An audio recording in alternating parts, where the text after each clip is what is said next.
सर्वांना नमस्कार। आपल्या सर्वांचं यूट्यूब फॅमिलीमध्ये पुन्हा एकदा स्वागत। मित्रांनो, सेकंड फेज बद्दल लढा सक्रिय सुरू आहे आयुक्तालय ते मंत्रालयापर्यंत। आणि जे सेकंड फेज साठी वाट पाहत आहेत त्यांचं बरेच प्रश्न आहेत त्यांच्या मनामध्ये। ते म्हणजे सेकंड फेज मध्ये जागा येतील का, एडिटचं ऑप्शन कधी येईल, जाहिराती कधी येईल आणि किती वेळ लागेल, आणि याच्यामध्ये अमुक कॅटेगरीला याच्यामध्ये न्याय मिळेल का। मित्रांनो, या संदर्भात नुकतीच शिक्षण मंत्र्यांची भेट घेतलेली आहे आणि त्यांच्या भेटीमध्ये काय झालेलं आहे, त्यांनी काय म्हटलेलं आहे या प्रश्नांच्या उत्तरावरती याच्यावरती आपण या व्हिडिओमध्ये माहिती सांगणार आहोत। So stay connected. चॅनलवर नवीन असाल तर सबस्क्राईब करा आणि टेलिग्राम चॅनल सुद्धा जॉईन करा। Link is given in the description box. So मित्रांनो, प्रथमतः लक्षात घ्या की सेकंड फेजची कार्यवाही सुरू झालेली आहे आणि ती सगळ्यात महत्त्वाची म्हणजे गोष्ट आहे की सेकंड फेजचा जो 10% टप्पा आहे तो सुरुवात झालेली आहे। परंतु सेकंड फेज जेव्हा सुरुवात झाली त्याच्यामध्ये SCBC आरक्षण ऍड करण्यात आलेलं आहे आणि त्याच्यामुळे प्रत्येक ज्यांना पवित्र पोर्टलला जागा द्यायच्या आहेत त्यांना कंपल्सरी आपल्या रोस्टरमध्ये SCBC आरक्षण ऍड करणं गरजेचं आहे। SCBC आरक्षण ऍड करायचे, सर्व बिंदू सेटल करायचे आहेत आणि हे SCBC जे आरक्षण 10% आहे ते सर्वच आरक्षणातून एक प्रपोर्शन ठरवलं जाणार आहे आणि त्याच्यातून ते सेटल करून त्यामध्ये नंतर कॅम्प लागतील, रोस्टरची तपासणी करून घ्यायची आहे आणि नंतर ते पवित्र पोर्टलला अपडेट करून मावोकाकडे चेकिंगला जाईल आणि मावोकाकडून आल्यावरती पवित्र पोर्टलवरती जाहिराती येणार आहेत। मित्रांनो, ही जवळपास प्रोसेस मोठी आहे, परंतु या प्रोसेससाठी शालेय विभाग पॉझिटिव्ह आहे। त्याचबरोबर आयुक्त साहेब आहेत मांढरे सर, ते सुद्धा पॉझिटिव्ह आहेत आणि त्यांनी सांगितलेलं आहे की आम्ही 10%ची कार्यवाही सुरू केलेली आहे, परंतु ह्या काही टेक्निकल गोष्टी आहेत त्यामुळे या गोष्टीला थोडाफार उशीरच होत आहे। सो या संदर्भात शिक्षण मंत्र्यांचं असं म्हणणं आहे की येणाऱ्या काळामध्ये शिक्षक भरतीचा जो दुसरा टप्पा आहे तो आचारसंहितेनंतरच होणार आहे असं त्यांनी सांगितलेलं आहे। परंतु जे शालेय विभाग आहे त्यांनी मंत्रालयातून किंवा आयुक्त कार्यालयातून जे काही आपण अपडेट घेतोय या संदर्भात पाठपुरावा करतोय सेकंड फेज बद्दल, त्यांनी असं सांगितलेलं आहे की जसं शाळांचं काम होईल 1 ते 5, 6 ते 8, 9 ते 12 सर्वच जागा सेकंड फेज मध्ये येणार आहेत। जसं शाळांचं काम कंप्लीट होईल रोस्टरचं तसं आम्ही पवित्र पोर्टलवरती जाहिराती देणार आहोत। परंतु या जाहिराती येण्यासाठी मित्रांनो वेळ लागू शकतो कारण ती टेक्निकल प्रोसेस आहे। कारण याचं उदाहरण म्हणजे आता काही मुंबईतल्या काही शाळा आहेत त्यांचं मी स्वतः पाहते की आता त्यांचं आत्ताशी SCBC आरक्षण ऍड करण्याचं काम चालू आहे। त्यानंतर त्यांचे कॅम्प लागणार आहेत, त्याच्यामध्ये त्यांचं ते तपासून घेणार आहेत आणि नंतर ते पवित्र पोर्टलवरती अपडेट करून मावकाकडे जाईल आणि मग नंतर तिथून ते जाहिराती येतील असं सध्याचं वास्तव आहे।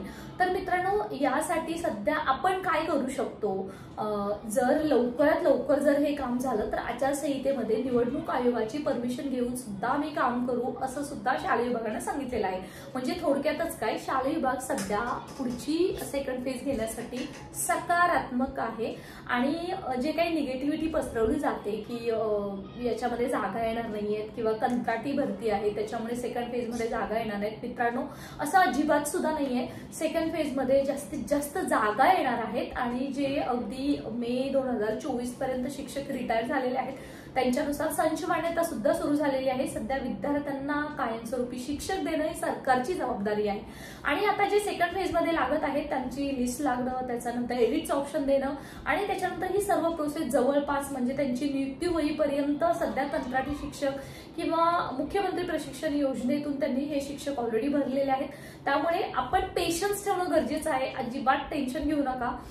कंत्राटी शिक्षक जे भरती शिक्षक जे ऍक्सेस होत आहेत त्याचा थर्ड टेट वरती मात्र परिणाम होऊ शकतो, पण सेकंड फेज मध्ये जागा येणार आहेत कारण ऑलरेडी जागा शालेय विभागाकडे आहेत, त्यांनाच फक्त त्याच्यातल्या त्यांना द्यायच्या आहेत। कमी जास्त थोड्याफार होऊ शकतात परंतु जागा येणार आहेत, त्यामुळे निराश होऊ नका।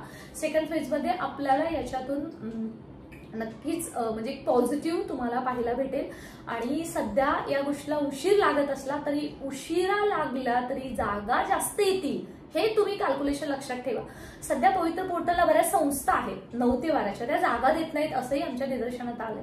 सो तुमच्या जर जवळपास 9 ते 12च्या संस्था असतील, त्या जागा देत नसतील बऱ्याच वर्ष पवित्र पोर्टलवरती, तर तिथं तुम्ही जाऊन फॉलोअप घ्या, त्यांना रिक्वेस्ट करा जागा देण्यासाठी. आणि जर त्या संस्थांनी जर नाही ऐकलं तर त्याची आपण कंप्लेंट शालेय विभागाकडे, शिक्षण CEO वगैरे असतात त्यांच्याकडे, जिल्हाधिकारी कार्यालयाकडे करू शकतो. त्यामुळे त्यांना ही जागा देणं बंधनकारक आहे, कारण ते गव्हर्नमेंट अप्रूव्ड अनुदानित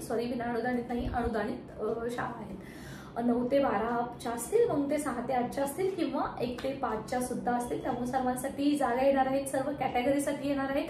आणि त्याचबरोबर फक्त थोडासा वेळ लागतोय, परंतु वेळ हा सकारात्मक दृष्टिकोनातून लागणार आहे. आणि SCBC आरक्षण ऍड झाल्यामुळे प्रत्येक संस्थेला आतापर्यंत त्यांच्याकडे ज्या जागा रिक्त आहेत त्या सर्व जागा पवित्र पोर्टलला द्याव्या लागणार आहेत. सो त्याच्यामुळे एखादी म्हणजे झेडपी वगैरे जागा देणार नाही असं तुम्हाला वाटत असेल तर त्या अजिबात सुद्धा खरं नाही. जागा सर्वच झेडपीज वगैरे देणार आहे. त्याचबरोबर नेक्स्ट तुमचा प्रश्न असू शकतो की एडिटचं ऑप्शन कधी येईल आणि नक्की सेकंड फेज कधी सुरू होईल. मित्रांनो, ही सेकंड फेज सुरू व्हायला जवळपास आचारसंहिता म्हणजे संपून जाईल असं मला वाटतं. माझं हे रीडिंग आहे. परंतु जर लवकर काम झालं तर निवडणूक आयोगाकडून परमिशन घेऊन सुद्धा पवित्र पोर्टलवर ऍड देण्यात येईल. आणि एडिटचं ऑप्शन कधी येईल तर त्याच दरम्यान एडिटचं ऑप्शन येणार आहे. एडिटचा फॉर्म एडिट करण्यासाठी कोणाला संधी मिळेल तर ज्यांचं क्वालिफिकेशन फेब्रुवारी 2023च्या पूर्वीचं आहे त्या सर्वांना जे काही एज्युकेशन क्वालिफिकेशन किंवा सर्टिफिकेट्स असतील ते ऍड करण्याची संधी मात्र मिळणार आहे. आणि त्याचबरोबर ज्यांचं आता जे मराठा कम्युनिटीचे आहेत त्यांना EWS केलेलं आहे, त्यांना आता SCBC कंपल्सरी आहे, त्यांना मात्र संधी मिळणार आहे. किंवा त्यांना जर OBC जर त्यांच्याकडे सर्टिफिकेट असेल तर मात्र त्यांना ही एडिटची ऑप्शनची संधी मिळणार आहे. थोडक्यात काय मित्रांनो, सेकंड फेजमध्ये जागा सर्वच कॅटेगरीसाठी येणार आहेत. आणि त्याचबरोबर जेव्हा सेकंड फेज सुरू होते त्याचबरोबर पहिल्या टप्प्यातला रिक्त पद गैरहजर राऊंड सुद्धा सुरू होत आहे. सो या सर्व गोष्टींचा सारासार विचार करता आपण शिक्षक आहोत, त्यामुळे आपल्याला माहितच आहे की कशा प्रकारची प्रोसेस चालू असते. थोडासा जरी उशीर असला तरी थोडा पेशन्स ठेवा, याच्यातून आपल्या हाती नक्कीच चांगलं येणार आहे. आणि सर्वांना जागा देणं कंपल्सरी आहे. जर तुम्हाला फॉलोअप घ्यायचाच असेल तर सध्या म्हणजे जिल्हा स्तरावरती फॉलोअप घेण्यात म्हणजे काही एवढा हे नाहीये, कारण त्यांना जागा देणं कंपल्सरी आहे आणि त्या जागा देतात सुद्धा. फक्त 9 ते 12साठी फॉलोअप घेणं फार गरजेचं आहे, कारण यांच्या जागा कदाचित कमी जास्त होऊ शकतात. सो बघूयात अजून या संदर्भातील जे अपडेट्स असतील ते तुम्हाला चॅनलवरती मिळत राहतील किंवा टेलिग्राम चॅनल जॉईन करा. Stay connected.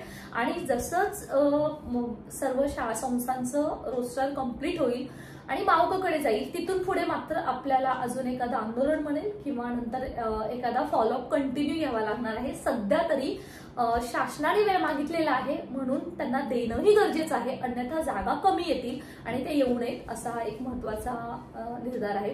त्याचबरोबर अजून एक प्रश्न कंटिन्यू विचारला जातोय कमेंट सेक्शन मध्ये, म्हणजे कंत्राटी शिक्षक भरतीचा 5 सप्टेंबरचा GR. मित्रांनो, हा GR ऑलरेडी अपडेट झालेला आहे आणि 20 ते 20 पेक्षा कमी पटसंख्येऐवजी 10 ते 10 पेक्षा कमी पटसंख्येच्या शाळा बाबतीमध्ये तो GR आहे. मला एकच त्या GR बद्दल एकच गोष्ट सांगायची आहे की हा जो GR आहे तो रद्द होणं तितकंच गरजेचं आहे. परंतु आता आपण पाहतोय की जिल्हा स्तरावरती प्रत्येक प्राथमिक संघटनांनी आंदोलन केलेलं आहे, परंतु सरकारने त्याला पॉझिटिव्ह रिस्पॉन्स दिलेला नाही. फक्त GR तो मॉडिफाय करण्यात आलेला आहे. आणि त्यामुळे याच्यामध्ये तिसऱ्या टेटला या जागा कमी येण्याची खूप दाट शक्यता आहे. आणि तिसऱ्या टेटमध्ये जिल्हानिहाय भरती सुद्धा होणार आहे आणि तिसरी टेट पुढच्या वर्षी नियोजित आहे. कोर्टाच्या नियमानुसार निर्देशानुसार ही भरती चालू आहे. सो थांबा, इलेक्शन होऊ द्यात आणि दुसरं सरकार येईल आणि मग आपण अजून त्या संदर्भात ते कंत्राटी शिक्षक भरतीचा GR असेल, त्याचबरोबर जे काही जिल्हानिहाय भरती असेल त्याला विरोध करूयात, कारण हे शिक्षण मंत्री राहतीलच असं नाहीये आणि हेच सरकार येईल असंही नाहीये. सो अजून त्याला वेळ आहे. सध्या आपल्यासमोर एकच आव्हान आहे, ते म्हणजे येणाऱ्या काळामध्ये लवकरात लवकर जास्तीत जास्त ऍड पवित्र पोर्टलवरती जागा येण्याचं आणि ते येतील असा विश्वास आहे. आणि जरी असं वाटलं की ते येत नाहीत तर मात्र आपण या लढ्यामध्ये अजून एकदा सक्रिय पुन्हा एकदा उतरणार आहोत. So thank for watching, stay connected. जर काही तुमचे याच्यातूनही अजून राहिलेले काही प्रश्न असतील तर कमेंट सेक्शन मध्ये विचारा. सो जेणेकरून याच्यावरती मंत्रालयातून अपडेट तर घेतलंच जाईल, त्या आयुक्त कार्यालयातून पण घेतलं जाईल किंवा एखादा स्पेशल व्हिडिओ म्हणून तुम्हाला या संदर्भातील पुढची दिशा नक्की सांगण्यात येईल. So stay connected.